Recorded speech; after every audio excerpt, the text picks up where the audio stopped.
À ce stade, pouvons-nous recevoir ce projet d'édit portant reddition des comptes exercice 2024?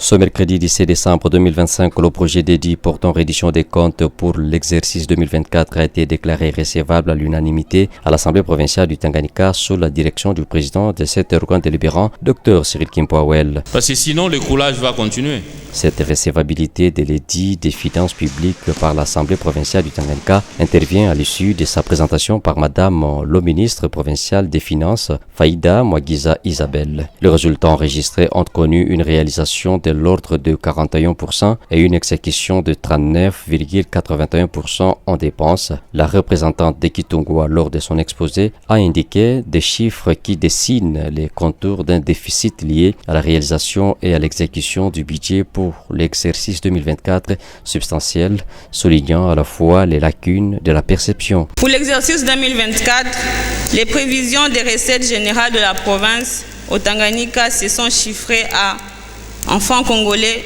392 milliards 874 millions 602 164,97 centimes. À ce qui concerne les prévisions des dépenses, elles ont été à l'ordre de 392 milliards 874 602 164,97 centimes. Les recettes du gouvernement provincial, initialement prévues à plus de 392 milliards de francs congolais, n'ont été réalisées qu'à hauteur de plus de 161 milliards. L'écart entre ces deux colonnes se solde par un déficit d'au moins de 231 milliards de francs congolais. Un trou béant dans les caisses de l'État dont la persistance interroge sur l'efficacité des mécanismes de contrôle.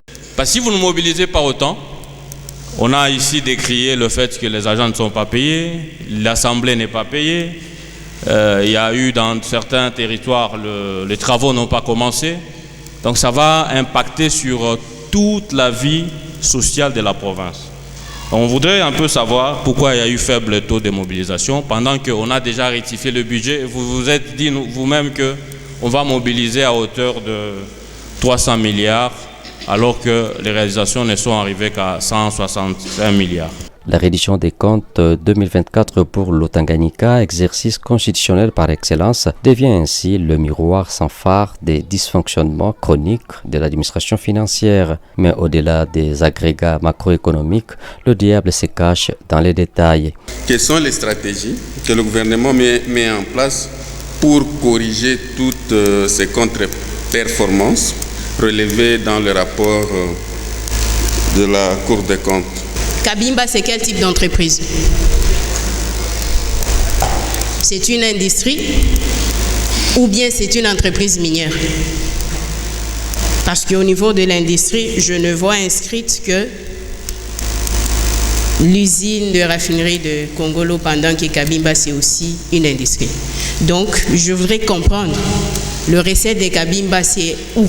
Les questions d'éclaircissement des honorables députés provinciaux mettent en lumière des cas de surconsommation budgétaire qui frisent le scandale. À l'inverse, certains secteurs vitaux pour le développement du territoire du Tanganyika semblent avoir été délaissés. On nous démontre que vous avez construit 19 puits, que vous avez divisé seulement entre Kalemi et Congolo. Que dire de Moba, où nous sommes élus? Pas même un puits. Nyunzu, Congolo.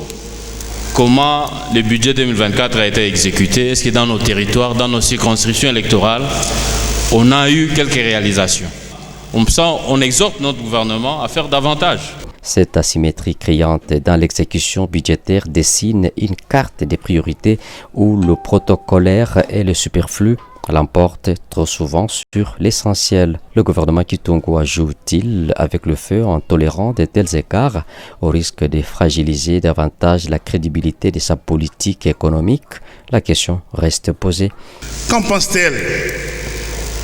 Ça l'inspire quoi?